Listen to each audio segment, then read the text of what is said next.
I think we are going to officially start the inaugural first web talk.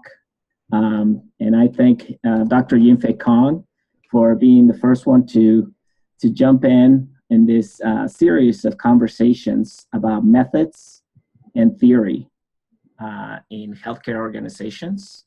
Let me tell you a little bit about the Integrated Substance Abuse Treatment Programs, which is the entity that is supporting this work.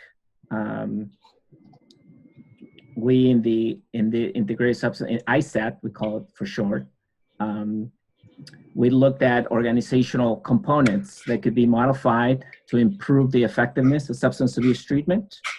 And with that, we conduct a series of studies. Some of them are kind of heavy data analysis that require sophisticated ways to think about existing data and how to think about it to answer questions of importance, particularly to inform healthcare policy. And we have done this in the United States, in Mexico, and Spain. And you can visit our website at www.isat.com. And we have a series of studies, current studies and studies completed, and a series of publications. So that is the plug for iSATed. And my name is Eric Guerrero. I'm the principal investigator of iSATed, and I'm part of a pretty amazing multidisciplinary team that brings different expertise to understand the best way to, or the most effective way to help programs reduce drug use.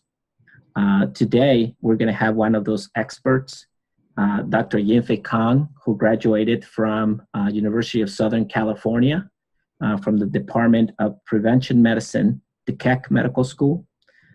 He graduated with a PhD in biostatistics, and he has invested a great deal on this innovative way to look at data using machine learning. He's currently at California State University, Fullerton, and it is a great honor to have him here. Now allow me to say a few words in Spanish, since we have also participants that are joining us from Mexico and from other parts, other countries, Spanish-speaking countries. Bienvenidos a todos. Es un gran honor hacerlos que sean parte de este web talk, el primero, y tener al doctor Yinfei Kong que nos puede compartir con nosotros parte de su entrenamiento en Machine Learning. Él se graduó de la Universidad del Sur de California en bioestadística en el Departamento de Prevención y ha invertido mucho en este tipo de área para entender cómo analizar datos y tener unos estimados más aproximados. En iSATed nos encargamos básicamente, nuestro objetivo es poder ayudar a los centros de tratamiento para que den un tratamiento más efectivo. Y para eso, pues analizamos muchas bases de datos y también hacemos intervenciones. Pues, without further ado, let me introduce here Yinfei, who is going to spend about 15-20 minutes presenting machine learning and application to national representative data in Mexico. And then, most importantly, is going to help us engage in a conversation about the different areas of machine learning and how to apply it, and entertain all types of questions, because this web talk, the core piece of it is actually the discussion part. That's what we think is the part that is enriching and that will promote community. So, Yinfei, you want to take it away? Yes. First, let me thank you so much for inviting me. I'm so much honored to give the first presentation in this web talk. And Eric insists on, I give some greeting in Chinese at the very beginning, although I don't see any Chinese audience first, but I just give one sentence greeting in Chinese. 欢迎来到 iSATed 讲座。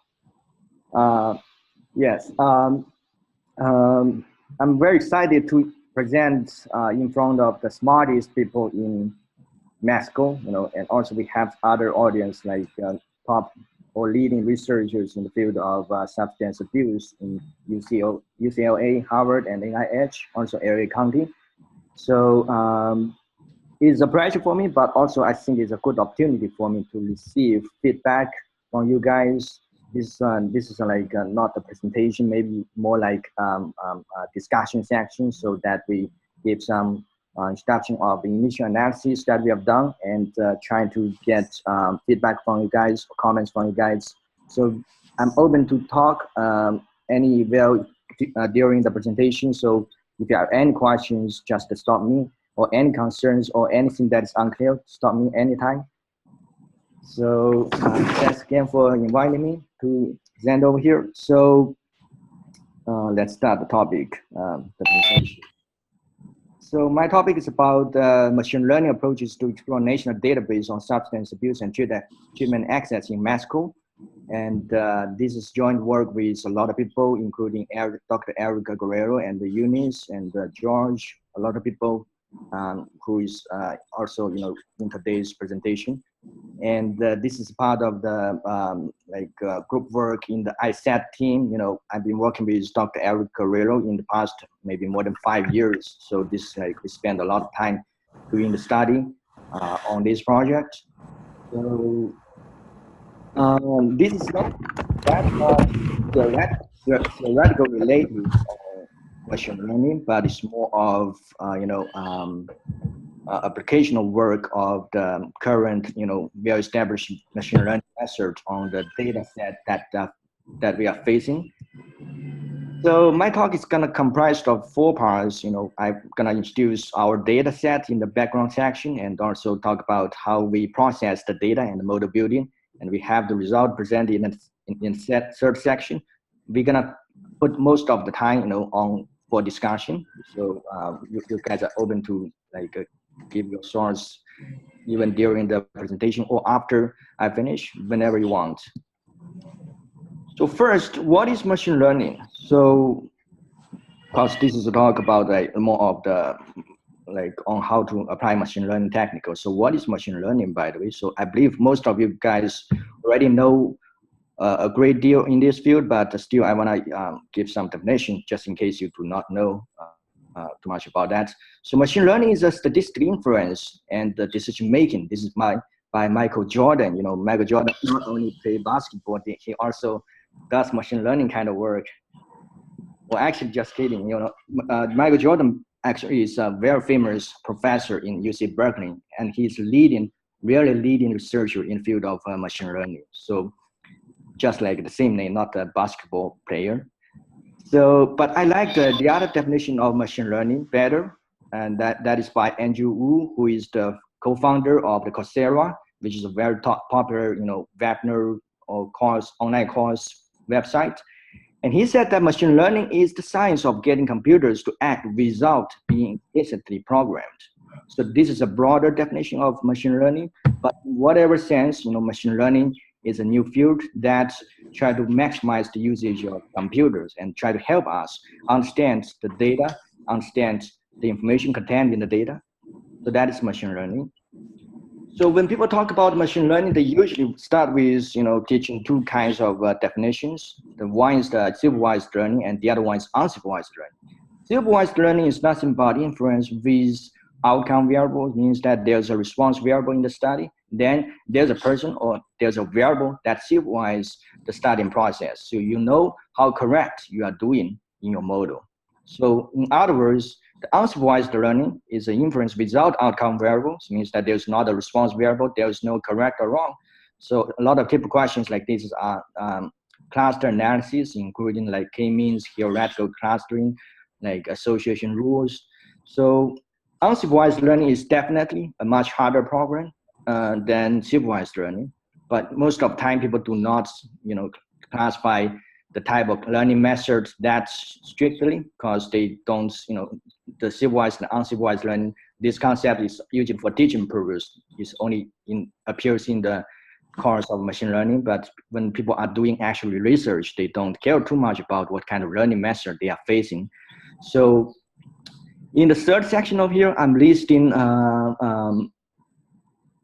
some field that I am working on or I have done.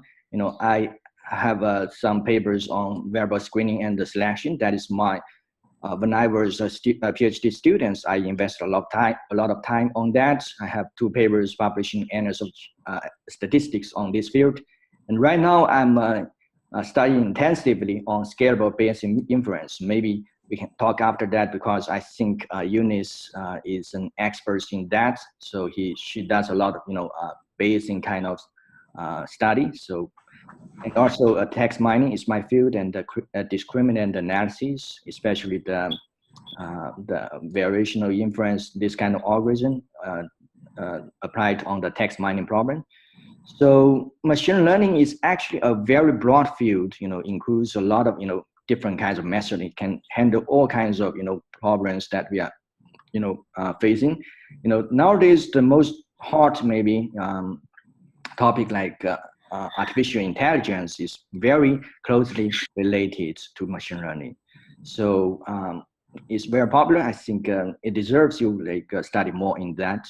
So today we're gonna just talk about application of the well-established machine learning method called the elastic net and apply that to to 2 data sets that we are using, and of course in a adaptive way. So the goal of the study in our presentation today is to build up a prediction model of illegal drug use in Mexico. So that is our ultimate goal. So we want to get a prediction model. So we looked at 2 databases or 2 data sets. The one is from National Survey on Addictions, or we call it ANA data, and it's collected in 2011. And the other data set is like Instituto National Census data collected in 2010.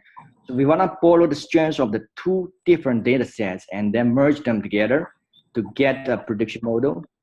Note that the response variable, which is like a binary outcome variable, which is like whether or not you used the drug, is contained in the ANA data set. So, but we want to borrow the predictors from the second data set to get the prediction model. So that is our problem. We're gonna talk about how we build up the prediction model based on these 2 different data sets. So ANA data is not us who collect the data. We actually get it from someone else, but it's not public. So the ANA data collects the household surveys, which interviews 1 teenager in the house and another adult, and then they ask questions such as like lifetime past year or past month drug use, like how many days of drug use in the past month. That's questions like that. Of course, we have the demographic information about those people who is interviewed, their age, their gender, their education status,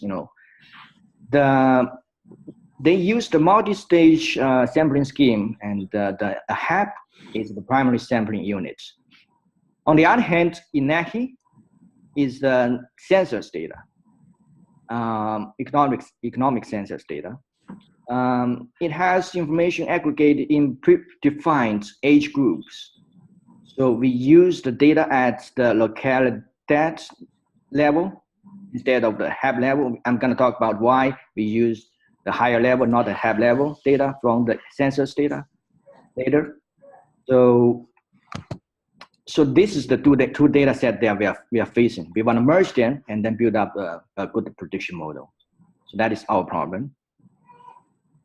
So before we actually merge the 2 data sets, we want to make sure that it's feasible and reasonable to merge them, because they are 2 different data sets. How do you know that they are consistent with each other?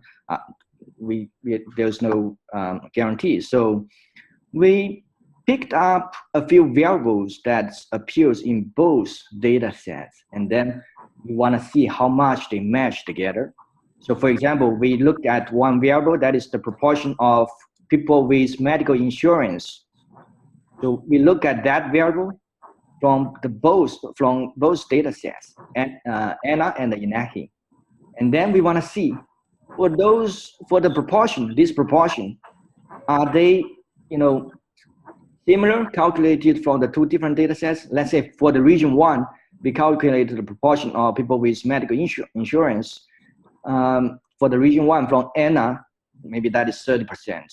And if we get a similar percentage in INACI, calculate from INACI, the proportion is also, let's say, 31%, maybe, then we are comfortable. It's reasonable to merge them, because for the overlapping variables, they are actually matching each other. They have a high correlation with each other. If this is the case, we can merge them. Otherwise, even for the same variable, they are actually very different across the two data sets, then it's going to be a big problem. So we indeed look at a few variables that is appearing in both data sets, and then we realized that those variables that we looked at, they are matching well with each other across the two data sets. So then we are comfortable to merge the two data sets, and Eunice helped us merging that, because I don't speak Spanish, so she is the only person who is able to merge them. So she helped us merging the two data sets, and we end up with a data with more than 16,000 observations and more than 1,000 variables. Of those 1,000 variables, about like more than 600 of them is from ANA, and the other 400 is from INACI. So that is our data set. We just finished using our data set. So, because this is like these two data sets, the second one is from the census data. The first one is from some surveys. So there's no doubt that we have a lot of cleaning steps needed before we can actually apply some machine learning methods to that. No, actually, the QC step, quality control step, is very important when we do research. So we do study analysis. So the pre-processing is very important. We did a lot of cleaning and pre-processing of the data. So the first cleaning step is that in regards to the outcome variable, which is the error drug use, a binary outcome variable. It's a yes, no. Yes, I've ever used the drug. No, I've never used the drug.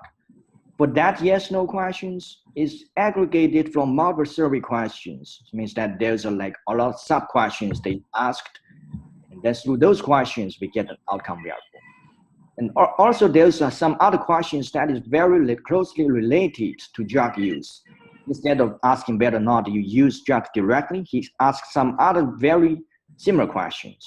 So for all of those questions that is very related to the outcome variable, we have to eliminate all of them, because if we use those related variables in the prediction model, we are actually doing nothing but using the proxy variable to predict itself.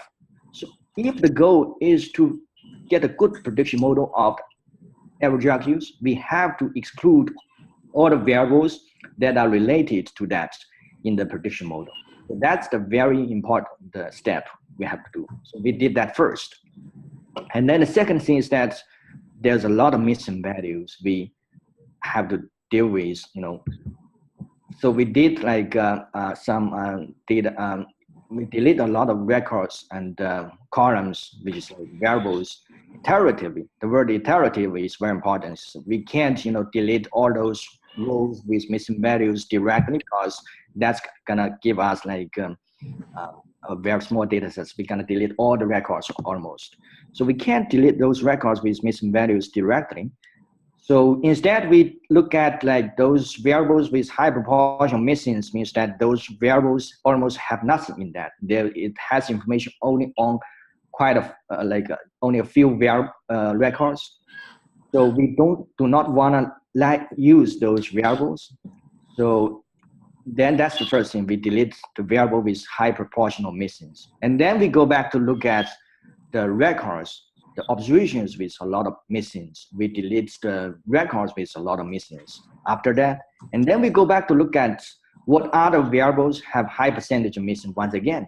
And then we come back to look at records with a lot of missings. So we did that with several wrongs, and then in the end, we have a clean data set without missing values at all. You know, the reason why we do not want to missing values in this study is that for most machine learning methods, it cannot allow for missing values. But of course, you may ask, like, a lot of R functions or Python functions that we used, even if the data set as inputs, we have missing values, we can still run the function. It's not because that the function allows for missing values. It's actually the case that the function deletes the missing values directly for you before he runs the algorithm. So now that the algorithm is going to delete records for you, now why not you do that by yourself? So you get a better sense on how many records we have deleted. So that's the second step. In the third step, we looked at the corollary problem. That's very important, because what if there were two variables that are very much correlated with each other? The extreme case is that if there's two variables that has a Pearson correlation that is 0.99, then we can't differentiate them. You know, the algorithm is gonna get very confused. Which one of them should we use? So we check the pairwise correlation, and then we delete one from the pair that are highly correlated with each other. So after all of those three steps, we end up with a data set. Of course, that is a merged data set with more than 13,000 observations and 45 variables from Anna and 176 from Inahi. So it looks like we do not lose a lot of observations, but we do lose a lot of variables. But it's not surprising if you look at the data sets, we lose a lot of variables because those variables are either expressing the redundant information, or they are totally impossible to relate it to this problem at all. So we end up with a data set like this. So then that is the clean data we're going to use to implement our machine learning method. So any questions so far? No. So with this clean data set, we want to build up a prediction model. Remember that this data set is a merged data set already. So we are ready to analyze that. So the ultimate goal is to get a good prediction model. So how do we get that? So we mainly used the variable selection method called ElasticNet. I believe most of you have heard of that. It's a very, very established variable selection method. Of course, that is a very old method. I have to admit that, but it's a very established method. You know, in the field of healthcare studies, there's a lot of people who are actually using this data set. It's not saying that we don't have better methods to do variable selection, but it's just because this method is very widely used. So how do we use this method to help us build a good prediction model? So the way we handle that is like this. So remember that we have two difference of variables in the data set. One is from Anna and the other one is from Inahi. So we did variable selection differently for the two data sets. So what did we do is that, well, remember the outcome is from Anna, but there's no problem. The data is already merged. So we can also have outcome variable in Inahi. So there's no problem. Both data set has the outcome. So the way we do variable selection is that, okay, on the Anna data set, we apply the ElasticNet on the Anna data set. Well, it's not Anna data set, it's like part of the merged data set, but we only looked at Anna variables. We applied ElasticNet 10 times. Why do I apply that 10 times? How do I apply that 10 times? So the way I treated it is as follows. I randomly pick half of the data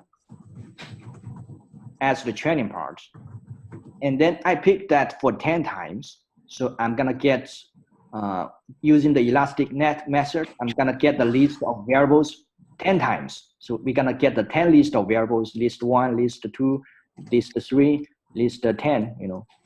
Why do I do that for 10 times? It's because it's well known that elastic net method overfits the model a little bit, the same as lasso. Lasso is well known that it's gonna select more variables than needed, so it's gonna give you a model that's somewhat overfitted. Same for the elastic net problem. It's better than lasso. It means that because it tolerates more collinearity, it's better than lasso, but still it's gonna have a problem of overfitting. So the way for me to get rid of the overfitting problem is that I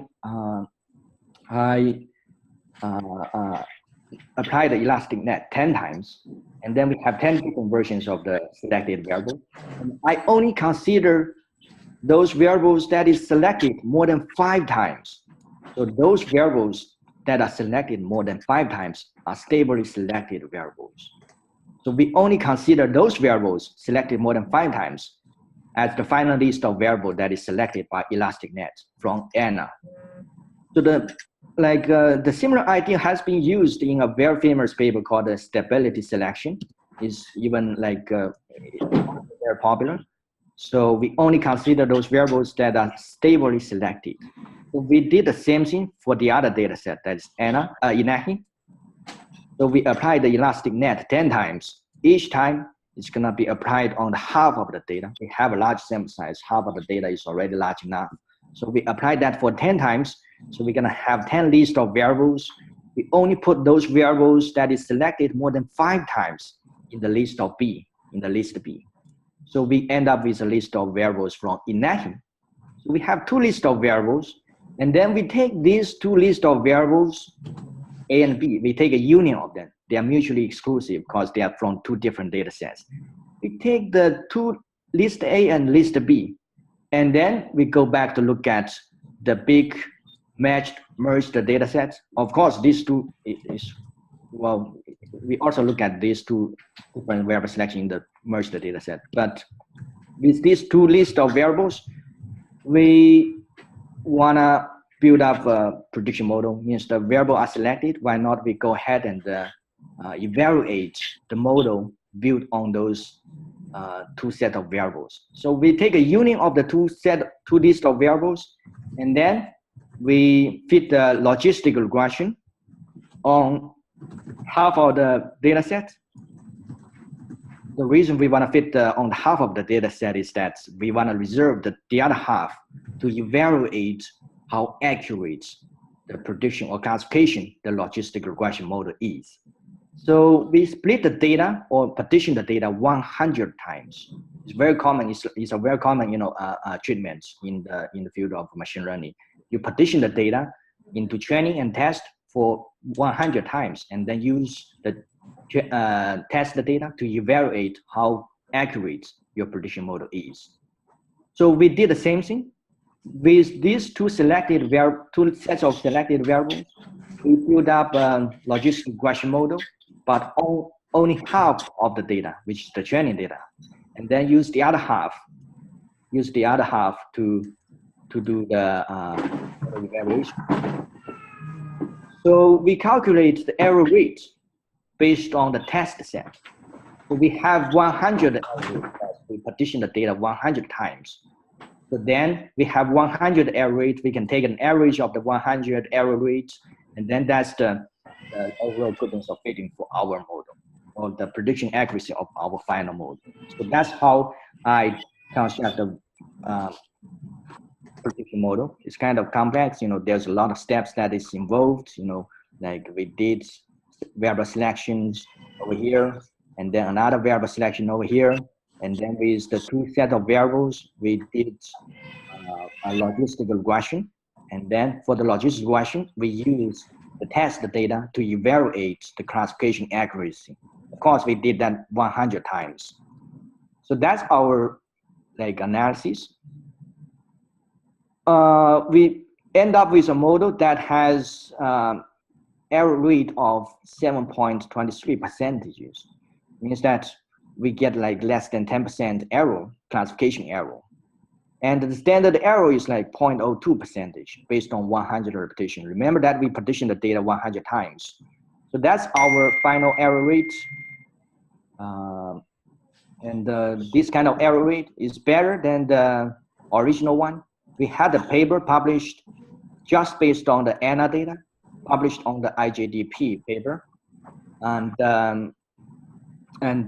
Our error rate is significantly lower than that. And the pairwise t-test is like much smaller than 0.05. Means that with the two different data sets, ANA and INAHI, we have a much improved, classification accuracy. We have to we look at those variables that we selected. They is overlapping very well with the original model, the IJDP model, and we have some additional variables that is selected by our algorithm, like whether or not you are working, you are studying, how many days of depression, and from the INAHI, like we have the health-related questions, educational questions, and population size. So we have a lot like some like meaningful variables selected, and maybe that's why we have a better model. So the conclusion is that using the like model variable selection method, we get a better model more efficiently and more effectively, and with the classification accuracy is higher. And the future work or the next step is that, using the elastic net model, which can eventually give us a linear model, we are thinking about maybe build some more complex models such as like model or some like non-regression kind of models such as random forest, and we want to see whether or not these kind of methods can give us better prediction accuracy or classification accuracy. So our ultimate goal is to get a map of risk of drug use predicted from the final model. We want to get the risk map so that for the whole county of Mexico. So maybe at that time we want to use some small aerial technicals to get the values that is like get the risk that we don't have values or we don't have data in. So maybe we need to get some imitation with help of small aerial technicals. But of course that's future work. There's a lot of things that we need to do. So this is a very initial study, and that's what we have done. There's a lot of cleaning steps that we have done, and some intensive, model building process. Thank you for your attention, and any suggestions, comments of on our study. Thank you, Yinfei. I just opened all the microphones for the discussion part of this meeting. Okay. This is a really great question, Yinfei. This is from the Department of Statistics at UNAM in Mexico City. And the question is, in the process of variable selection, how you're discriminating or how you're taking off variables, you mentioned those taking off those variables that were highly correlated, and that you start cleaning that. If you can provide more details about how that process happened, and if it followed a coherent framework that is aligned with the research question, or if it was just kind of indiscriminate, just the correlate, just taking out those highly correlated variables. Okay, so that is really a good question. So, and a lot of people have the same concern when they really facing this kind of treatment. So what I did over there, let me first describe what I did over there. So what I did is that I get a pairwise correlation table for those predictors only, all of those predictors before variable selection.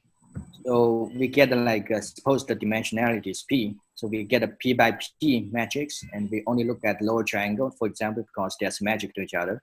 So we look at those lower triangles of the correlation matrix, and we consider those pairs or those correlation in magnitude that is greater than 0.9 as high correlation. So we want to take out one of the pairs of variable that is correlated more than 0.9, so that we do not have very correlated variables when we apply the variable selection method. Of course, that is a very big, well, a lot of algorithms it's gonna have a lot of problems if the predictors are highly correlated.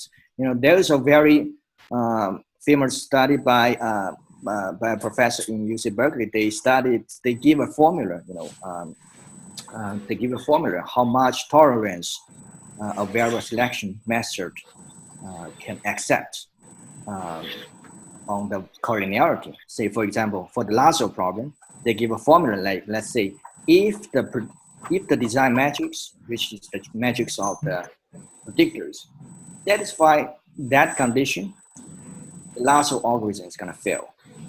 So for the elastic nets, there is also a formula for that, like that. Of course, that formula is not checkable, empirically not verify whether or not that condition is satisfied. But you can see that at least we can see from the formula that each variable selection variable has a certain tolerance level of the collinearity. Means that if the collinearity problem is as severe as that, the elastic net method or other variable selection method is going to fail. So in order to avoid that from happening, so we try to get rid of the collinearity problem beforehand. So that is actually somewhat standard procedure before we conduct the elastic nets. We get the collinearity, and then we fit in a data set that is like not that highly correlated. It's the result is gonna be more stable. Yeah. Wonderful. I just wanted to add that in this selection, even though it looks empirical, at one point, Yinfei and our team, we talked a lot about the type of variables that need to be, that they're highly correlated and may need to be removed. And that's where the framework, which we worked with a framework on risk environment, that's where we decided and we provided advice to Yinfei in this process to remove those variables that seem to be not consistent with our framework. And basically selected more those who were consistent with our framework when they were highly correlated. I hope that answers your question. Any other question? What about you, Eric? Do you have any questions? Yes, I think this. To what extent we can move forward with this type of estimation? How confident? I guess the big questions are how confident are we using this method to actually arrive at predictive risk, right? Because we want some risk estimates of municipalities, for instance. So there's a big question about, municipalities risk at that level. Are there any challenges with establishing risk at the municipalities level? Because I know that we have AHEBs, which are similar to census tracts, and then there's municipalities, which are larger, and then regions. So any kind of challenge in terms of estimating risk, and the estimated risk because of this different level of analysis? Yeah, that's a very good point. I think we had a long discussion on that with Eunice, and her suggestion is that I think the reason why we do not want to go down to the municipal level is that in the ANA data sets, we do not have sufficient observations in some of those municipals. So if I remember that correctly, I think that is the reason why we do not go down to a lower level or smaller region level, estimates. Is that the case, Eunice? I think that is the case. So in terms of the reliability of this model to expand that to to map a risk of drug use, I think the further step is maybe we want to try different models and see which one give us a better, could be better results obtained. That's the next step. We want to have more comparison and more more methods that is tried. And then we make sure that our model in the end is the best model that is reachable. Any thoughts? We also have Eunice Campiran on this call, that she's also been working with this data and in advancing this understanding as we move from risk estimation using this machine learning to using a small areas approach to understand how can we if I understand it correctly, how do we use this data to basically describe small areas, how we use kind of larger areas, data from larger areas at the municipio or municipality level to be able to establish predictive risk at the AHEB, or in the United States will be the census tract area. Eunice, do you mind adding to this? Because I know that you're an expert in this area. Yes, it is possible to make prediction at any level, even at manzana level, because we predict several times the population, the drug use risk population. So we small areas allow us to predict at any level of geography. So it's a powerful tool. And I only want to make a comment. In the ENA database, we do not have the depression variable, so we cannot be able to use it to make predictions. It's the only remark that I think it is important. Thank you, Eunice. Anyone else? Final questions as we wrap up this first web talk?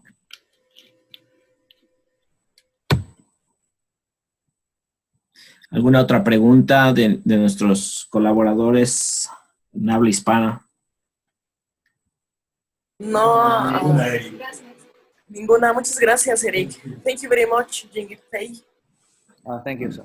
Wonderful. Well, thank you everyone for attending this web talk on machine learning. Thank you, Dr. Kong, Yinfei Kong, for this presentation.